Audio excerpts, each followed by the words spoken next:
Boom, boom, bam. In the words of Two Stands. Welcome back, everybody. Another Tuesday night chat with the Muskrat and Mr. Creole Catfishing. No, he doesn't have a boogie hanging out of his nose or anything crazy like that. He is on the road and it's dark. Yep. I'm on the road. It's dark. I couldn't get my makeup to look quite right this evening, so I'm not going to allow y'all to see my face tonight. How about that?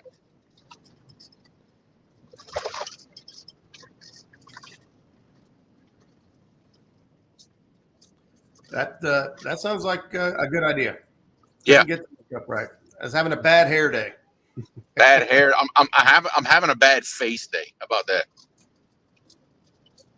What is going on here?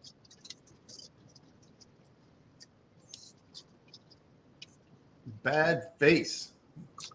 Well, there's nothing I can do about that. I deal with that every day, so I'm not going to let you get away with much. I know, right? Do you have me playing on the? Is it echoing real bad? Yeah. Uh-oh, it might be the deal. Okay, well, hang on. I'll disconnect from my truck. That should fix it.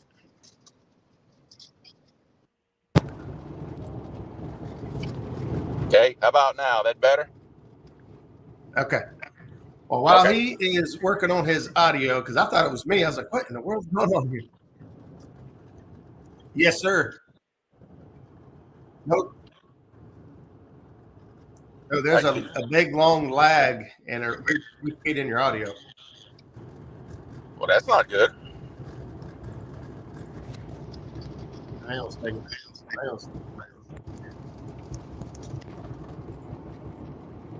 Hang on, let me make sure it's not me.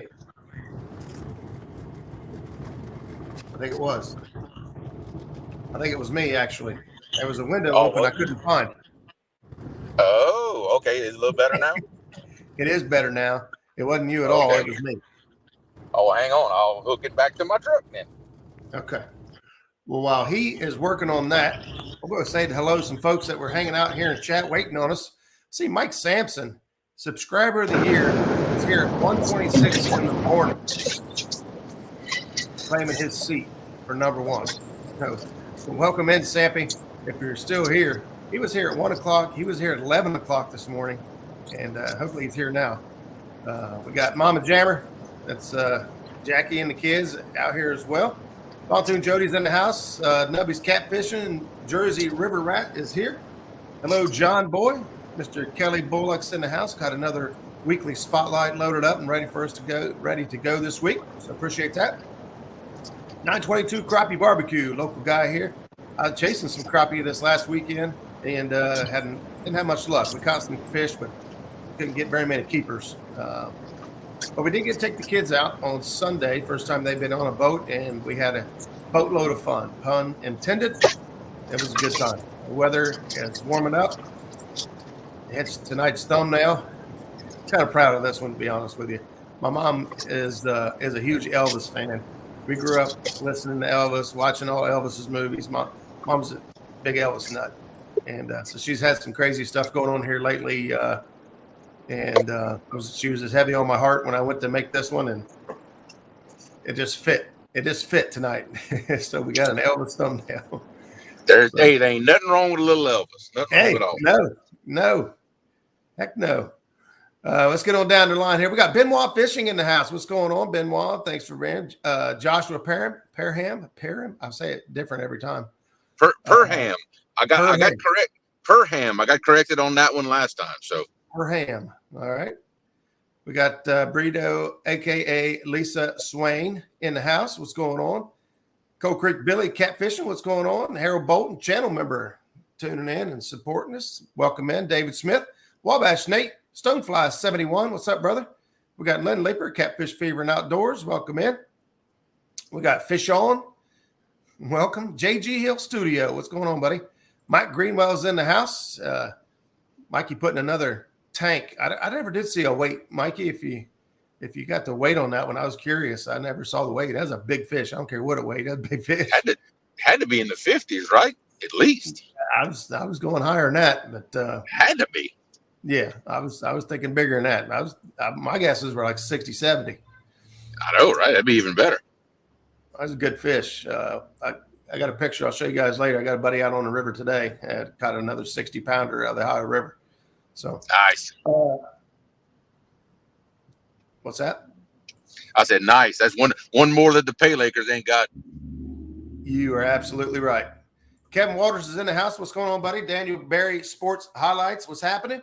Facebook user, I believe that was Michael King. Michael King is the coordinator for the River Rats Catfishing Club. And I was actually going to mention it later, but since how he's on my mind right now, their season opener's coming up March 23rd. That's going to be at 7 a.m. at Higginsport. So any of us local Ohio guys want to get behind a good tournament trail, Michael's been doing a lot of big things with that tournament trail. They just become affiliated with the King Cat Series. So some of his events will be qualifying events for the King Cat Series, and a lot more things, sponsors and things he's been doing with that club. So we're actually going to jump in this year and get in these events. I think we're planning on being at the very first one as well, and see how we do stacked up against some good guys in our area. And Waters, we don't fish. We've never fished. I don't even know where that is. Oh, quite the challenge there, isn't it? Yeah. So that's what we want. We want to push ourselves. We want to become better, stronger anglers. So we're going to go up against some better, stronger anglers in completely new areas and try to compete by having to quickly break down, search, and try to be successful. I like it. I don't know if it's going to be success. I don't know if it's going to be successful or fruitful, but I guarantee we're going to learn something, and it's going to make us better. So. As long as you go down swinging, it'll be all right. That's it. Dale Hayslip's in the house. Harold Bolton is in the house, another channel member. Thanks for the support. Matt, want to be outdoors. Buckeye Catfishing. What's going on, brother? Let me see. Creole looking like Brian B. What in the world? I get that. I get that reference. Okay. Touche. Okay, you got me. Hiding behind the icon? Yeah. Okay, I got it. It is a good-looking icon, at least. True. David Smith's in the house. See, I was trying to get over my Facebook real quick and catch these guys tuned in on Facebook. That way, I'm not leaving anybody out. And Sue Woolley's over there. Brian with Big Cat Boards. Willie Matthews over there. What's going on, man? Appreciate you guys tuning in. Let me get back into action here so we can get going. Dave Funk's in the house. What's up, buddy? He was able to get on some fish on Hoover this last weekend. Lance McCoo guy is here as well. Dad's here. Everybody straighten up. Look out.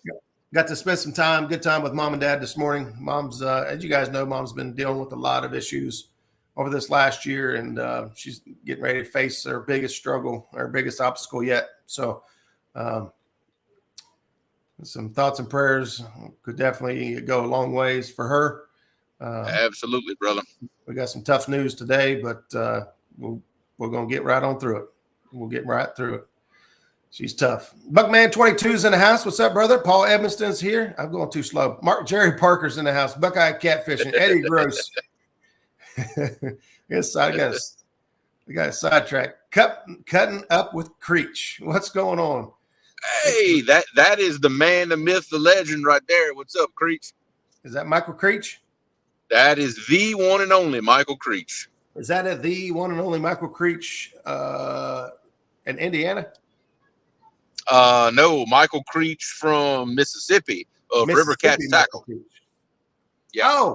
Oh, okay. I got you. I got a Michael Creech here local that we're getting ready to put on the boat and do a trip with. So we got Glenn's Catfishing.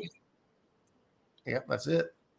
Jeff Fishing with Jeff Beal is in the house as well. Holy moly, I'm never going to get to the bottom of this list. El Gato's in the house. That's a great problem to have. We've got 75 people tuned in already. We're 9 minutes into the show. I'm going to try to scroll down through here, make sure I'm getting everybody. Brandon, Catfish and Dreams, talked to him as well this week. Mom is in the house. She's here. She's ready. She kicked back and ready to go. I knew the Elvis thumbnail would get her And there's Willie. He's double dipping. He's tuned in on Facebook as well, and now on YouTube for Catfish Code. What's up, brother?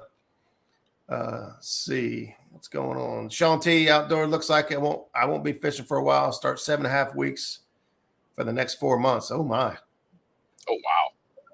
Let's see. Kane Parker's tuned in from Facebook. Steve Mosley's in the house. Man, oh man, butterflies and sunshine. So I think I'm getting everybody. Crappie Day, fish on if I missed you. Kane Parker, thanks for the prayers and good luck for Mama. Backlash Fisherman's in the house. Greg Burgess. My cat's if you give me it. Kevin's talking to Mike there. So all right. Did you say something?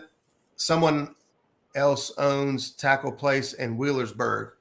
Yes, AJ's Tackle was bought out. Jesse Jenkins is now running that. They haven't changed the name or anything on that, but they're still there. They're still open. I actually haven't made it down there to talk to them guys and, just kind of give an open invite if they ever want to talk fishing or come on the show. And maybe we ought to give them a chance to introduce themselves to the new owners down there for all of us local guys that like that bait shop down there. They carry a lot of great high quality fishing gear, and those guys are tournament anglers, so they know the gear that we like to use, the tournament grade stuff. So you're not talking to a bass bait shop that caters to bass fishermen and has a little corner tucked back in the back there. It's got a couple ugly sticks in it. These guys are carrying top of the line, everything. Ancient Mariner, Mad Cats. That they got all the Catch the Fever. They got all the good stuff in there that everyone likes to get their hands on. So we need to make a round and get back with these guys. Heck yeah. Okay. I think if I missed you, I didn't mean to. I got to get going. We got to get this thing kicked off because do you have the scales also? Yeah. Don't forget to pick up the Mad Cats hog scales. Wow. We got to try mine out this week. Dad actually, we were talking in the show. My dad heard us talking about them, called me after the show and said, "Hey, I just ordered you a set of those scales. Just come by the house and grab them." So appreciate that, yeah. Dad. I'm all hooked up for the season coming. Outdoors with Ted Ellenbecker. First channel of the year. Hit the bank this afternoon. Water's still 38 degrees up here. Man, I can't. That's tough, buddy. But he's out there getting it done, and that's what we're talking about tonight. We're going to talk about the temperatures rising across the country. Not quite so much in Ted's area as I'm sure he would like, but for most of us, the temperatures have been climbing and the water temperature is right behind, and that means things are about to pick up, right? Things are about to change. So some folks don't fish during the winter. Some folks don't care for it. Some folks don't even think that fish really bite in the winter. It happens a lot. You show pictures of fish you catch in the winter. Like, I didn't know you could catch fish in the wintertime like that. But things are heating up, and things are about to change in a hurry as the water temperatures creep up. And at least for me personally, what I've seen and figured up on over the years is when we hit that like magical 50-degree mark, things really start to change. And it's between the 50 and 60-degree mark is when big things happen. As far as the level of activity, not only for the bait fish, but then the catfish as well. And, it's kind of a domino effect. So as the waters warm up, your bait fish become active and they start thinking about spawning. And, you wouldn't think that March and April they would think about spawning, but they do. Their bodies know what they need to do to be ready for spawning. FOA Customs and Gear, what's up, buddy? Thanks, Freddie, for stopping in. Zach Murray's in the house. What's up, brother? I seen Mikey say 50 degrees starts bumping. Cool Cat says 54 degrees here on Watts Bar. So that's one of the big things that changes, at least for us, and I think a lot of other people, is not only the fish activity is going to pick up, but your strategies are going to start to change. What you've been doing. So most of us have been on anchor, right? Most people aren't suspend drifting in the wintertime, bumping in the wintertime. dragging in the wintertime. Although you can, and you still can catch fish. Stand 3, what's up, brother? Thanks for stopping in. Here's a question, or here's a comment that we're actually going to get to right here. Caesar Creek Lake was 46 degrees, but up in the creek, it was 54 degrees. And guess where the shad was? That's exactly right. Yep, that's right. That's exactly right. So, you've been wintertime for the most part. A lot of people have been fishing deep holes, fishing channel ledges and things. Although I'm a fan of shallow water fishing. There's still good sunny days that in the middle of winter, you can still find fish in super shallow water, trying to get some of that warmth off the sun.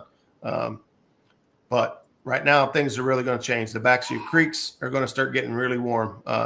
Your shad are going to be going there. Your other fish are going to be going there. Your smaller fish are going to be looking for warmer places to spawn. So fish are going to be moving in and out of creeks. So what all that automatically becomes a hot spot, which is almost, I think, for the most part, creek mouths are good throughout the entire year, just in different phases. But I think that But I think that even more so now, as the temperatures start to rise, the backs of the creeks are starting to get much warmer than the main bodies of water. And the activity is going to be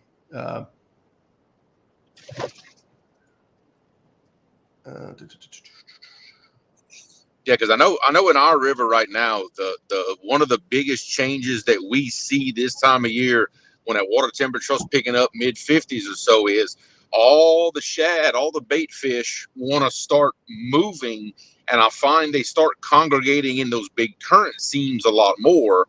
And especially now, the shad are now running up to the dams because we see our commercial fishermen, they're starting to want to dip and catch shad and everything. And the shad are just stacking up at the dams right now. And usually for us on the big river, that's one of the first indications that things are starting to change. The shad will start moving up, start stacking up real heavy. As of this moment, we're still catching fish in our winter locations, but I've noticed on sonar, the fish are starting to change the way they relate to those scour holes and those deep ledges. They're starting to move up into some more active forward positions rather than just be kind of down in the bottom of the hole, belly down, maybe suspended a foot up. So even they're still in the same locations for us, but they're changing how they relate to that same piece of structure. And that's giving us that clue that, okay, these fish are really starting to wake up. They're getting a little more active now. Things are changing and are on the move. That's right. So Stan 3 is right on it here. So the metabolism starts speeding up, right? So this is nothing they can control. This is just how Mother Nature works. Their body starts kicking into high gear. They need to start building up fat and to start building up energy, because when they go into spawn, they exert a ton of energy, especially the males. The males use a lot more energy than the females, but the females do have to, pack on the feed bags in order to create healthy eggs so that they're strong enough to survive.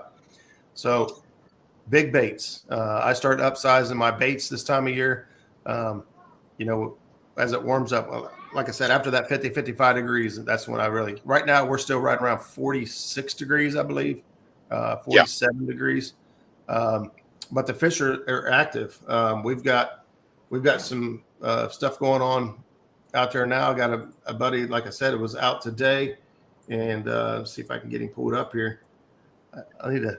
He doesn't like cameras and stuff, so he's going to love the fact that I'm sharing this. I might even put him in for the bragging board this week, just to, and send it to him, just so he knows that. Oh my, that's super duper small. I gotta fix that. Hang on, let me change my layout. There we go. There you go. Right there's a 60-pounder cut out of the High River this afternoon. You guys can say the sun's shining, and there you go. But that's my buddy Herb Everhart. He's actually the guy who got me out of. I hate even saying this; it makes me sick. But he got me out of fishing pay lakes. He's took me to the river, and he said, "Man, if you just caught some fish out of the river, you would not want to do that pay lake stuff anymore." And he was right. He got me out on the river. He kind of showed me how to read a river. Honestly, he was the first person to teach me how to read the water. And That was it. I was hooked from there on out. We got into fishing the river, and that was it. But yeah, I seen Zach post there talking about, and he Jeremy mentioned it as well. Your bait and everything starts heading straight to the dam, Yep. and Yep. it's gonna be a feeding frenzy up at the dam.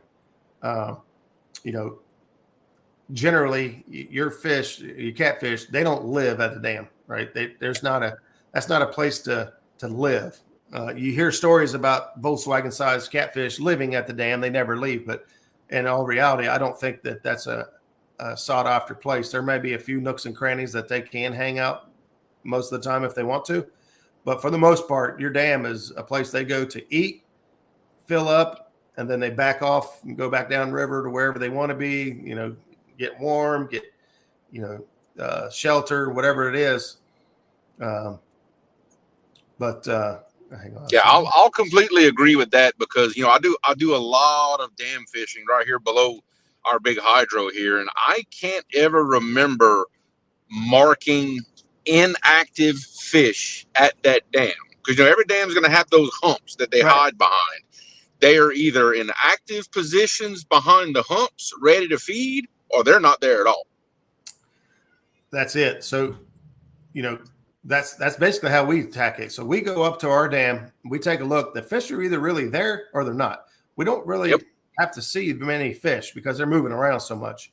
We just if we get up there and we see there's some fish in the area, well, guess what? They're only there for one reason. They're there to eat, and so they're not there just hanging out visiting somebody. They're there to put some food in their belly, and that's when we come in. We start presenting food that they want to put in their belly, and we start try to hook up on some fish. We do our part anyway. But right. But even if the fish aren't at the dam yet or made it there, or you're not close to a dam, they're going to be traveling pretty heavily. And so they're going to be looking for places to spawn, looking for places to feed. And so what do we know about catfish? Where do they like to travel? Ledges, baby. Yeah, ledges. So, just because you're not close to a dam and you're not close to, one of these factors doesn't mean that you're out of the equation. You just got to change, your approach. So, finding you a ledge, or finding a pinch point, if you've got an area of water, obviously this is talking about rivers, lakes would be completely different. But if you got an area of water of your river that comes down and goes to a pinch point and, widens back out, well, the fish are going to go through there, right? Right. But you want a narrow area, and you could present your bait in that area, depending on flow, whether you hang to the inside or outside or on the channel ledge or a flat. But you find that narrow area, you increase your odds of contacting a fish. Let's see. Oh, looky there. Chrissy Brown showing up, member for 17 months. Thank you so much for the support. That's awesome. That is fantastic.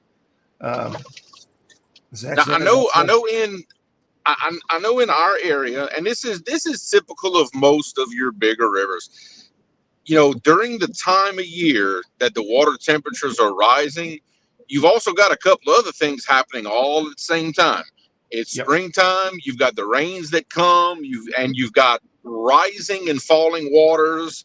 The rivers tend to yo-yo a lot at this time. But if you're smart about it during this time of year, like Roger said earlier, the backs of these creeks usually have warmer water in them. What'll happen if you pay attention to your river stages? When your river's picking up, it's going to flood these back creeks. And, in our cases, it floods these little bayous and even pushes water out into the woods where the land is low. Well, if you can time it right, and naturally that water that pushes in there is going to be warmer than the water in the main channel of the river. So what happens, we absolutely love it, when that river catches a hard fall. The fish will pull out towards the main channel, but they're going to pull out right to those mouths where that cleaner water is coming out of these back creeks and especially coming out of these woods. where that cleaner water hits that muddy water in the main channel, it creates these mud lines in the current seams that have warmer water on the clear side than the colder water on the muddy side. That sets up some excellent fishing situations right there. There's a lot of fish that get caught in our area right in those mud lines where that water's coming out of the woods or coming out those bayous. Yeah, it sets up a unique situation, especially an ambush point for, several predators and even bait fish when they can hide in murky water and see fish in clear water. They have a distinct advantage. So you end up with some really crazy stuff. Sunday is my fishing day this week. I am going to Alabama. If all things go well, I'm coming back with a little bit of skipjack. I'm going down to Alabama to visit my daughter. And while we're down there, we're going to try to sneak over to Wheeler Dam and catch some skipjack if they're biting. If we hear they're biting somewhere else, we're going to go there. But we're going to try to grab some skipjack and bring home.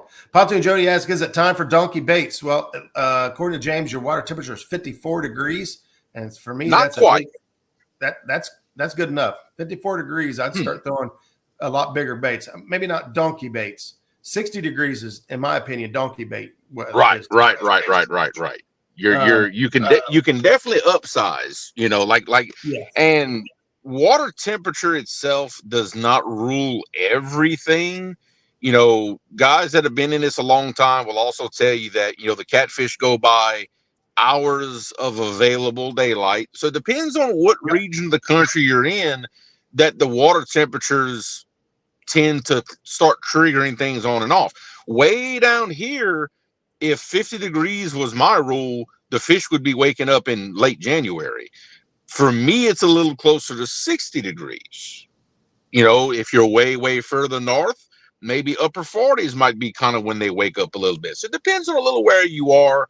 Yeah. Water temperature is part of the story. Not the whole story, but it's a big part of it. Oh, boy, check this out. And Mike Greenwell reminds us that elephants eat peanuts. He says the big fish he caught Saturday came on a double shad head. Both heads were only about the size of a dime. So there you go. With some real small bait. And I've seen that happen more than once. I happened to be with Skip that day we were live, and he catches a 65-pounder on a piece of shad that had been out for like half an hour. We should have swapped it out, but we had no luck. We had zero activity. You just kind of get complacent, and the water was cold. He threw a piece of shad back out that was like the size of a quarter and catches a 65-pounder on it.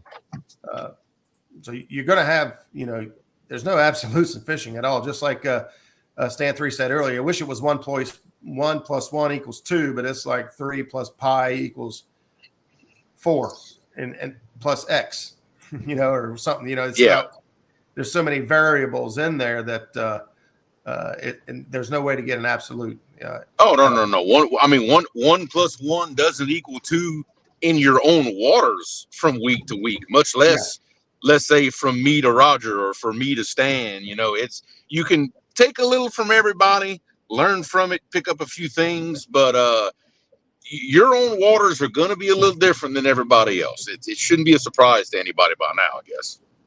Right. Yep. So there's going to be a lot of different things going on.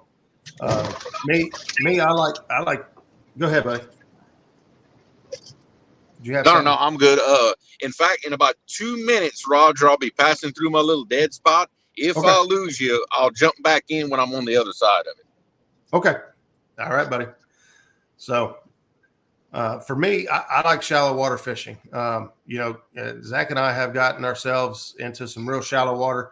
There's a few areas that stick out in my mind. One of them is fishing the James. They have these, I can't remember what they call them, the big pools. They're like ponds. Stan 3, if you can help me try to remember what you guys call them over there. There's just big shallow areas. It's just, just a shallow area surrounded by trees, surrounded by, a hump. And fish get in there when it starts warming up like this. Barge pits. There you go.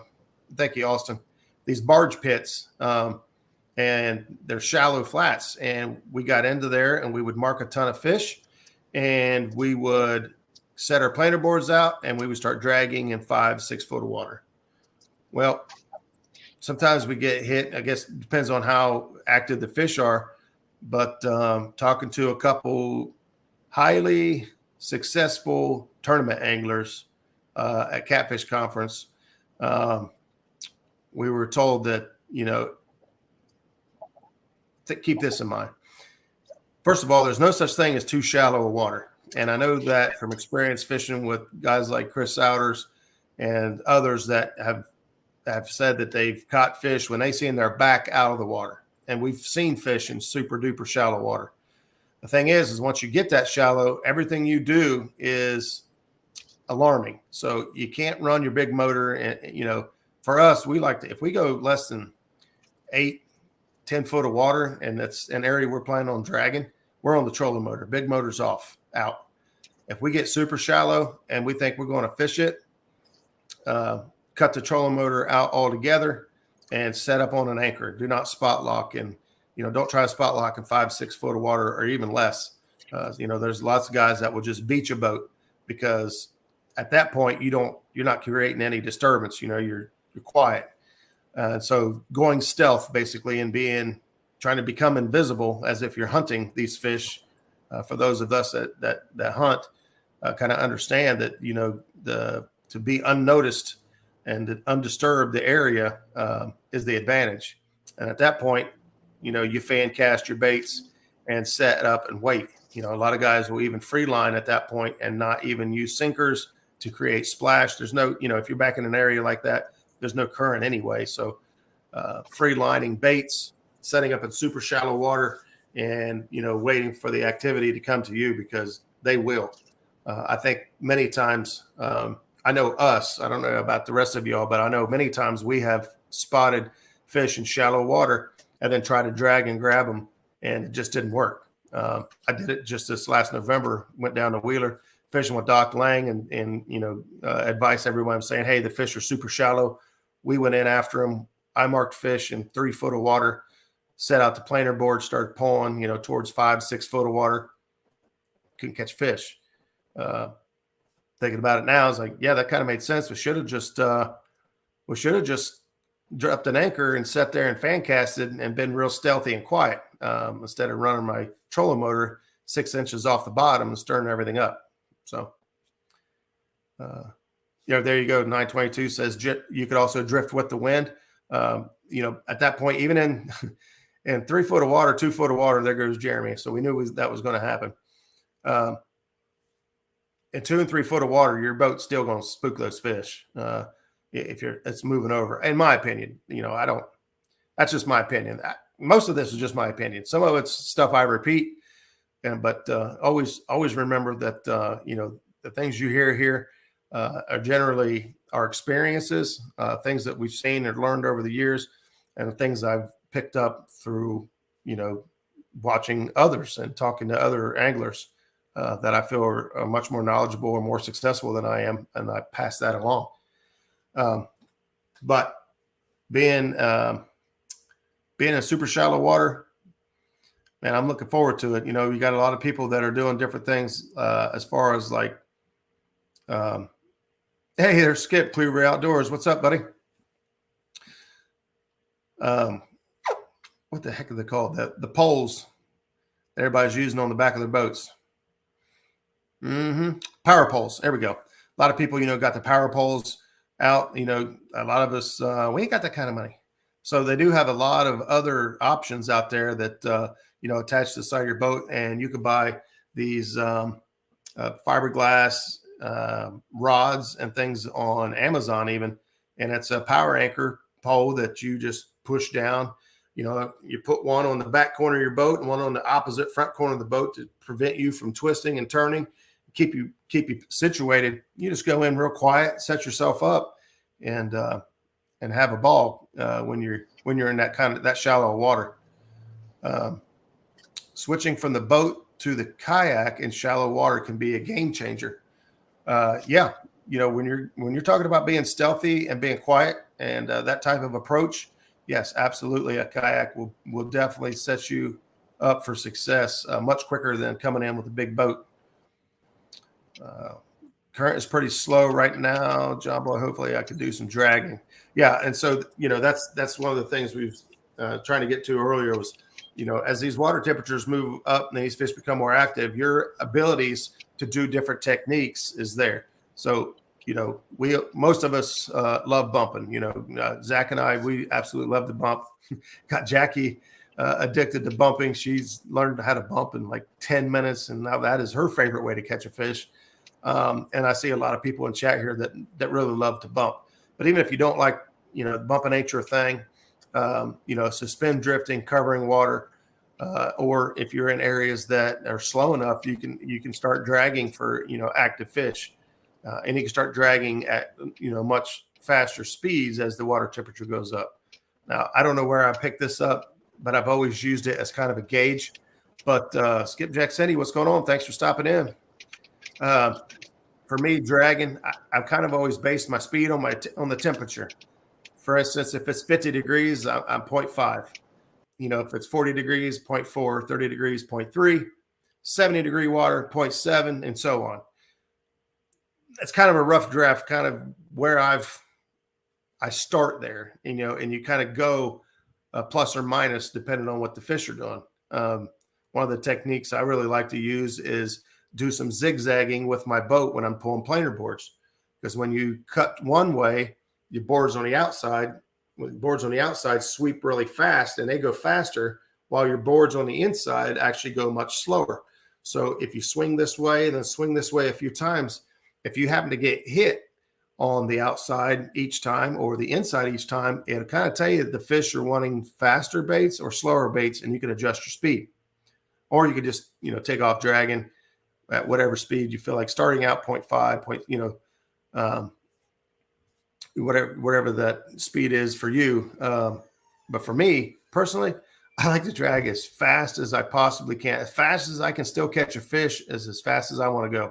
If I could go 1 mile an hour and catch fish, I would go 1 mile an hour, because I want to put my bait in front of as many fish as humanly possible, because only a percentage of the fish are going to bite anyway.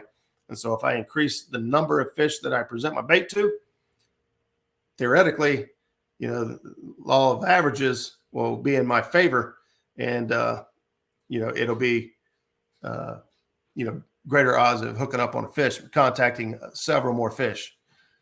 See, if we put both our boats together, we'd have an 18-footer. I'm missing some of what's going on over here. Find the little creek channel in that shallow water or just a ditch. Yeah. Sometimes, if you're in super shallow water, and so one of the things, we talked about CatCon with these guys angling is, people always asking me, where did you guys catch those fish at? Where did you guys catch those fish at? And he's like, we was in the deepest water we could find. Yeah, deepest water they could find, and the area they were, but the area they were in was 5 feet. And there happened to be an area that was 7 feet. And so the fish were in the 7-foot water in that super shallow water. So, finding those little channels and deeper spots in these shallow areas can sometimes be magical. So, when you're setting up and coming in stealth-like or trying to be ghostly, keeping an eye on these, certain areas, especially if you're in an area that's mapped out well. And if you've got Navionics that is able to tell you, really well where the channel is, or a deep hole is, or a pocket is, you're definitely going to want to check that out. But sometimes it doesn't matter. There's an area of our river here that is a big, huge sand flat. It's just all sand. And the way the water rolls over it, it makes a hump and a drop, and it can make a hump and a drop and a hump and a drop. The whole thing looks like that all the way down when you check it on side scan. And there are times when we go through there and there are fish stacked up behind, every like third hump, there'll be a line of fish, or every, 2 or 3 humps, and there'll be a line of fish, and you'll start spotting all these fish, and these fish are all in 4 to 7 foot of water out in the river. But that big flat it's all sand, and sand gathers heat quicker than mud and retains it. So they move into that shallow water that's warming up quicker than most of the water around them. And, they'll be up in there feeding. And because the bait knows that too, the bait's going to be there. It's going to be a highly active area. Even in the dead of winter, those areas could get super active on a good sunny day. Did we get you back, buddy? Yep, got me back, brother. Oh, looky there. We got him. Yep. All the best fishing spots have zero phone signal. I've said it 100 times. Uni fishing, maybe a new catfish word. You sneak up on the fish. Hey, there you go, JG. That might be it. Yeah, Jerry, and that's one of the reasons I absolutely love fishing in shallow water is when you catch a fish in shallow water, there's no down we can go. Oh, that's right. Zach caught a 54 there last Sunday. Roger asked him if he's coming home. I think he's on his way home, Dad. Tell him I just passed by the mud hole, Dad. He knows where that's at. Just past the mud hole. There you go. Yeah, the takedowns and the fight in shallow water can be outstanding. They can't go down and they can't go up, so they go left and right, and they will do it in a hurry. It could be really crazy, really fun fights when you're in that shallow water. And Zach reminds me that area I just described is where he caught a 54 there last. It wasn't this Sunday, but the Sunday before last, and it was great fish. But Andrew D, welcome in. Thanks for stopping by. Fishing shallow water. That right there is my brother. That's who was with me Sunday during our live show. Oh, Andrew? Yep. Yeah, that's him. All right. Well, welcome in, brother. I was trying to think of some other things that kind of really that changed. So, so what generally happens is this time of year, spring, all right, we start getting a lot of thunderstorms, start getting a lot of rain, right? So that's an entire show by itself is high water, high water tactics and techniques. But, knowing that that's coming kind of helps you, prepare a mental game plan or start reading the river now while you're out. Because when the river's down, it does the exact same thing pretty much it does when the river's up. You could just see it a little bit differently. It's just going to be intensified much more when that water comes high. So if you've got an area that has a nice current break in it now, that current break's still going to be there when the water's up, depending on the bank, because the form of the bank could be completely different once you put 10 foot of water over it. So I don't know if that was a good example. Now I'm thinking about it. Right. Well, yeah, it is a great example because what will happen, especially for us, when that current's really running fast, sometimes it'll show you maybe some little more subtle current seams and stuff that you didn't notice whenever the water was running slower.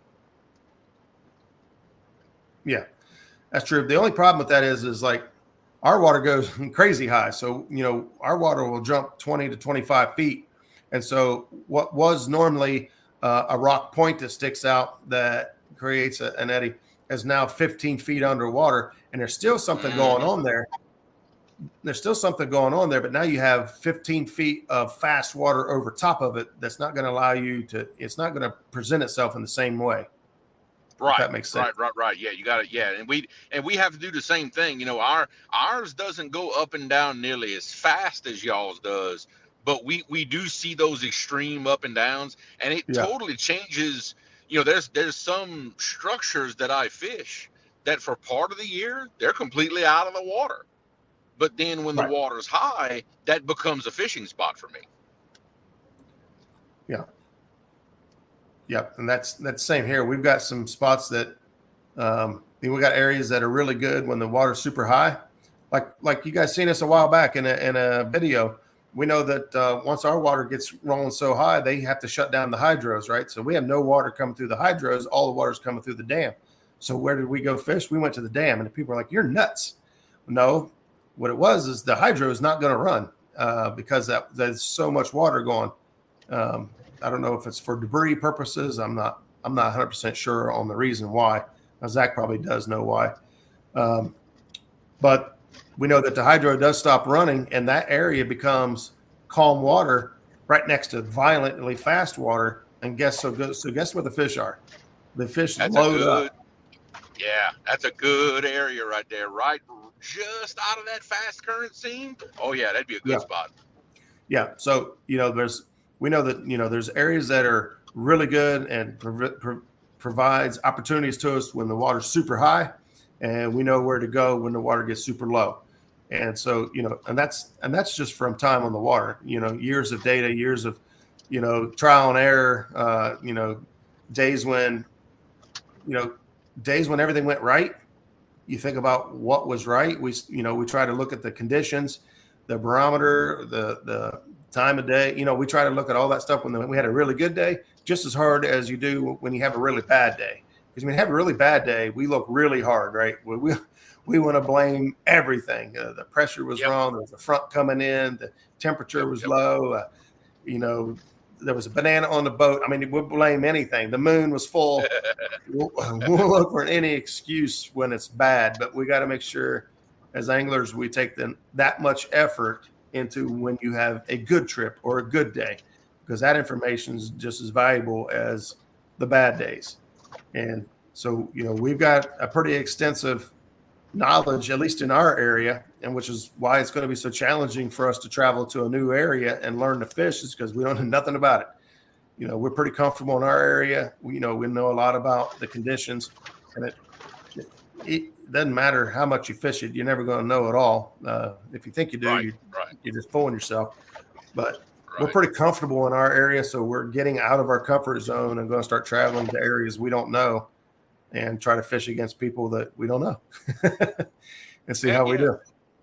I know for us this time of year, and I know this it's the same for a lot of people, especially anytime you fish in a river, it's got a lot of current in it, and especially a big river like we're on, the one controlling factor I find that changes our fish's behavior more than anything else is the actual condition of the water clarity, how much trash is in it, and current speed. And really in that order, in fact, in that order of importance, that's what controls what our fish are going to do much more than phase of the moon, barometer, things like that. That water is going to dictate where those fish are staged up, how they're going to be, how active they're going to be. And when we pulled up to our dam, yeah, there's shad everywhere. But when I saw all the trash in the water, I knew immediately. I said, there's not going to be any fish in here. And sure enough, we scanned it. I marked 2 catfish in that entire dam area, but I just had to make me a bump and run just to say I did. It was bugging me. I had that brand new, nice, shiny, pretty black horse rod that I just had to take for a test drive. It was bugging me. I get you. I got it, buddy. So Dustin Clarks asks, would you fish above a dam or below a dam right now? Well, Dustin, it kind of really depends on where you are in the country, what waters you're fishing. First thing comes off my lips is below the dam, as fish are going to try to start working their way to the dams for their natural routines as spawning and mating and all that stuff, foraging. In general, most of the time in cold, deep water, your deepest water is down at the above a dam, and that's where a lot of people like to go and hang out in the cold winter months. And fish kind of congregate in there as well, although not all dams are that way. But below the dam is going to be picking up really fast with these warmer temperatures. Yeah, 100%. And then really, in our area, we don't fish above the dams for basically the simple reason we're not allowed to. We're not allowed to get anywhere near the upstream side of our dams, and it's a safety thing. People have lost their lives like that, and the Corps put a stop to that a long time ago. Your brother asks if anyone has used the software that auto tracks all weather at the time of each catch. I'm not even familiar with what that software is. Who's Heck, from? I don't know what he's talking about either. I got to ask him, I guess. He said he didn't even get out of the chair when you went to bump. Well, because he knew we wasn't going to catch a fish. I mean, I said in the beginning, I said, I know I ain't going to catch nothing, but I can't help it. I can't help but make a pass. Hey, what's going on, Harley Neal? Harley Neal's in the house as well. Hey, looky there. My sister just popped in. Garden Princess, what's going on, Miranda? I got almost the whole family here. So that's every night, though. We got brothers and sisters and uncles and cousins, and we're all just one big dysfunctional family at sometimes. But I know, right? But just like family, when the time gets tough and things hit the fan, people step up. So, and we see that happen all the time in our community. But let's see. I just missed another one. Yeah, he was trying to explain it to me here. I'm trying to see if I missed another part. And now that I think about it, it seems like I saw a commercial somewhere, some way. It was something with bass fishing that they were hitting a button. It's basically like a data logging kind of thing. Yep. I just don't remember what technology was involved. Like maybe some kind of app or something like that. I'm not sure. It's starting to sound familiar.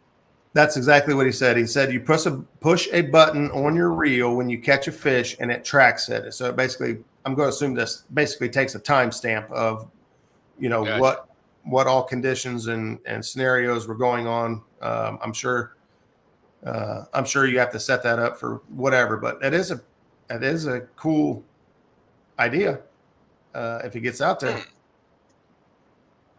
Kelly Bullock says, "I just sold a reel that did that." Kelly, what? How did it even puts a GPS ping on it too. Man, we could start how people can get close enough to you, or scan your wallet or whatever to get your card numbers and whatnot. People will be going by your boat and scanning fishing spots. Oh man. I can tell you now, we currently do not offer that in the Ancient Mariner lineup. I can tell you that with pretty good confidence. Harley Neal is wondering if Jeremy is broadcasting nude. He's all blacked out on the screen. No. I'm on the road. I'm on the road driving.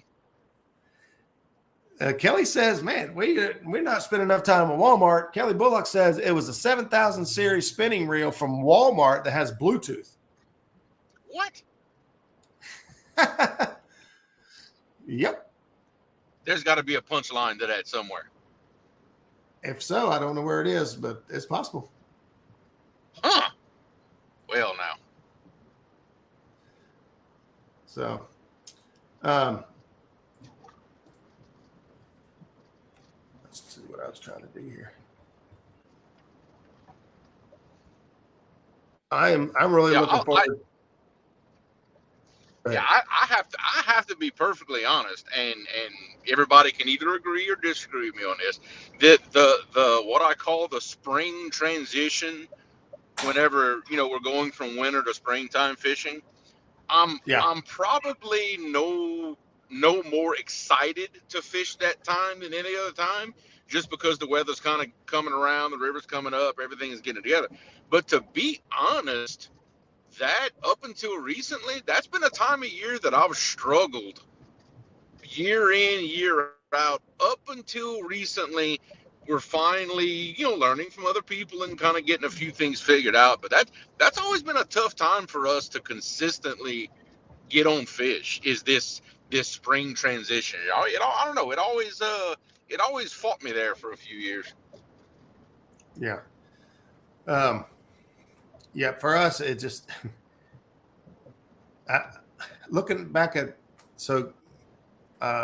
Zach generally keeps track of, can we take pictures? So one of the things we do, we pretty much take a picture of every fish. And it's not, we are proud of every fish, but it's not so much, it's not so much having the photo to show off, a fit, but it does gives us data. It gives us a time. It gives us a date. Most of the time we could tell by the background where we were, what, time of year, conditions. If you can look at the water and see, muddy, fast, high, low, you kind of tell what's going on by our pictures. I seen somebody earlier talk about writing down all this information in a log, which would be fantastic. I'm just too lazy to do it. Right. By the time I get off the water, I'm not going to sit down and log all this stuff. I'm just not. I know myself.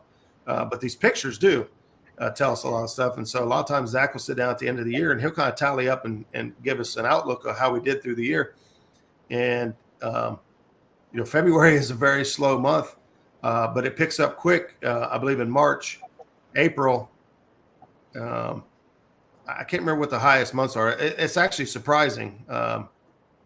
I just can't remember it off the top of my head to say it right here, so I don't want to make false statements. But yeah.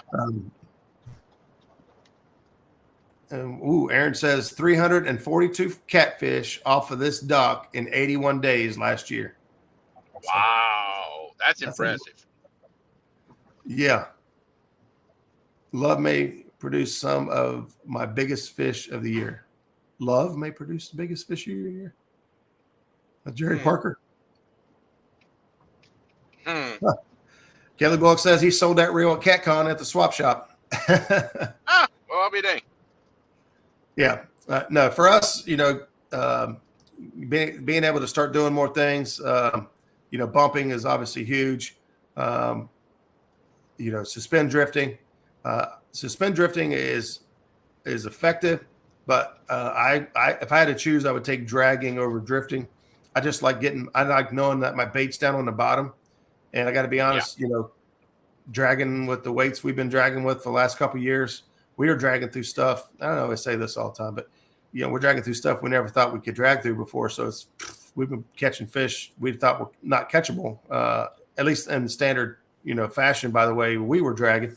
We would set up and cast baits back to them if we could, or we would drag to the outside edge. Like if we had a line of trash and trees and stuff on the bottom, we would get to the outside edge of it and drag next to it and see if we can't pull a fish out. Not anymore. We just throw right in it and drag right over everything, and it's been pretty amazing. It's nice. It's nice to be able to do that because bumping did that for us. It allowed us to fish an area that previously we really couldn't fish effectively because what the bottom looked like. There was no real good way to fish it until we learned how to bump. It changed a lot of things when you can go fish where you want to without any limitations. There you go. Yeah, it changes a lot of things, your abilities. And that's, Jeremy and I did a show a while back where we talked about, being comfortable with all these different techniques, because, some days you're going to need a plan B and a plan C and a plan D and, whatever. When, anchor's not working, dragging, bumping, some days you might have to go through everything before you figure out what's going to be the best, most effective way. And, for most of us that, we're pleasure fishing, but when you start looking at, like a tournament side of things, we got this online tournament thing coming up where people are going to be doing things a little bit differently, and they're going to want to know and figure out fish more quickly. And,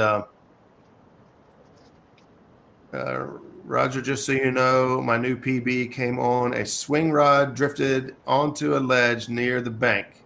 There you go. There you go, baby. Perfect, man. Swing rod. Yeah. And, that's a fantastic technique. And, we've shared with folks that, that is a really good technique from the bank. A lot of people want to throw heavy, huge weight out there. And Danny was one we were talking to about it. People want to throw a ton of lead out there and make it stick. No, I would throw weight out there that would keep it on the bottom, but I would like to see if you can cast out past the ledge and let it swing back up against that channel ledge. As we talked many times, your ledges are going to be, most of your travel corridors. And if you got bait right sitting on the road, there's a good chance somebody stops and picks it up.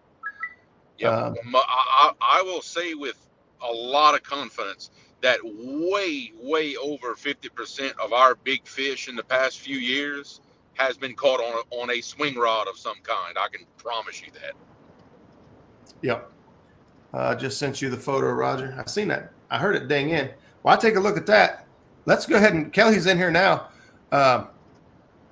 We're going to go ahead and check out. We're going to do two things real quick. We're running out of time. So let's do this. We're talking about Dirty South Dragon weights. Let's go ahead and get some going in chat.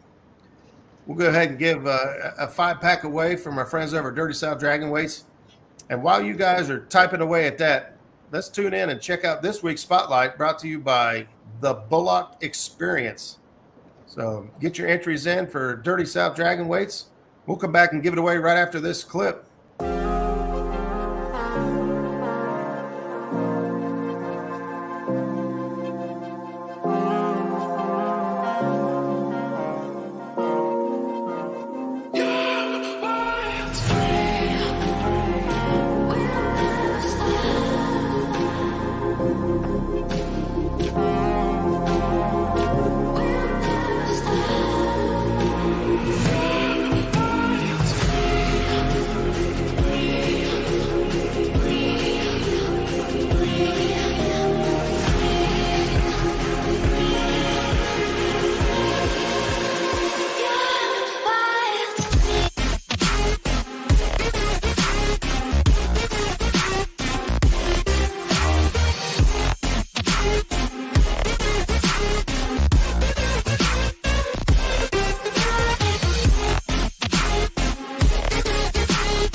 That was super cool, man.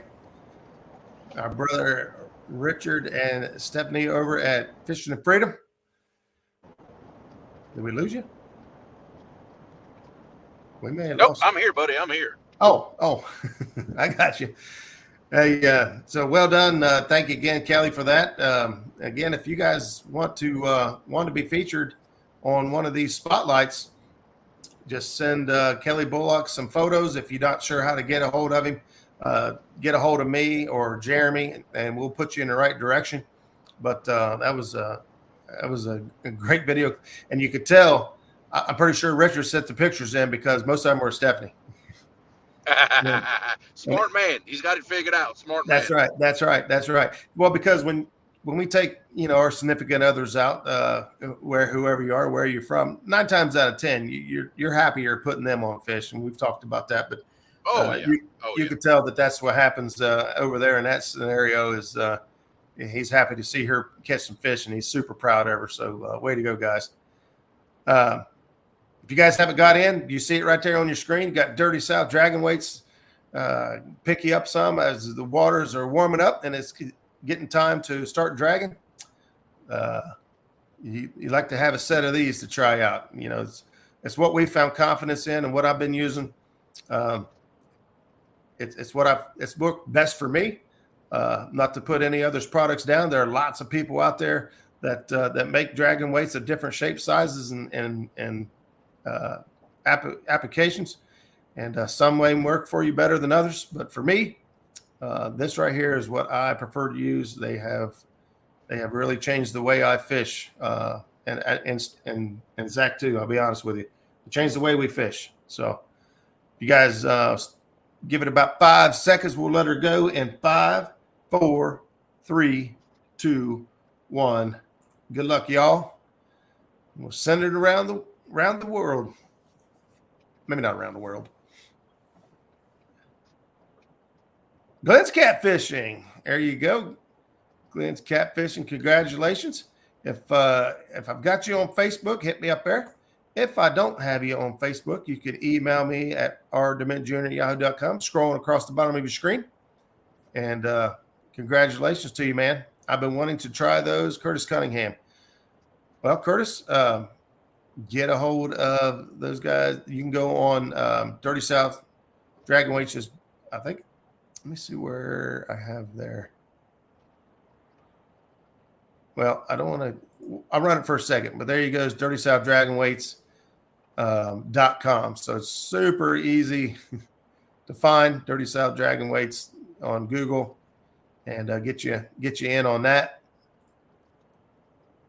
For Glenn, if you email me, we'll get you taken care of, or send me a quick message. Heck yeah.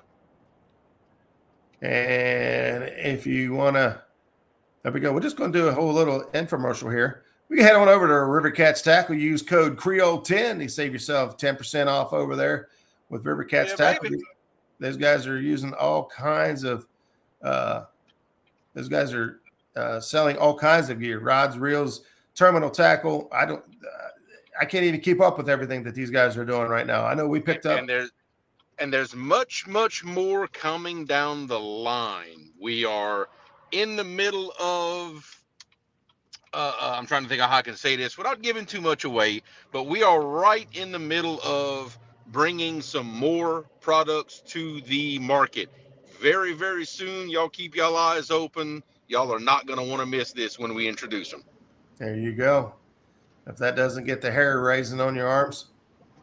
Here's another great company to support. Always in here supporting us, has donated several giveaways for lots of different events of ours here on the channel.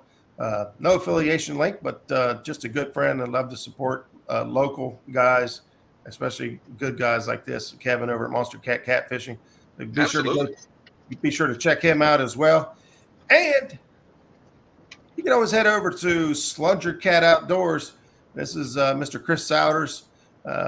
He's in the business now. He's got some cool apparel and got even newer stuff coming out.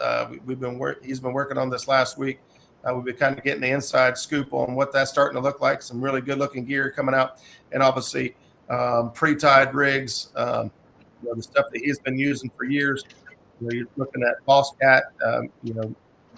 Basically Piachi hooks, crimped rigs.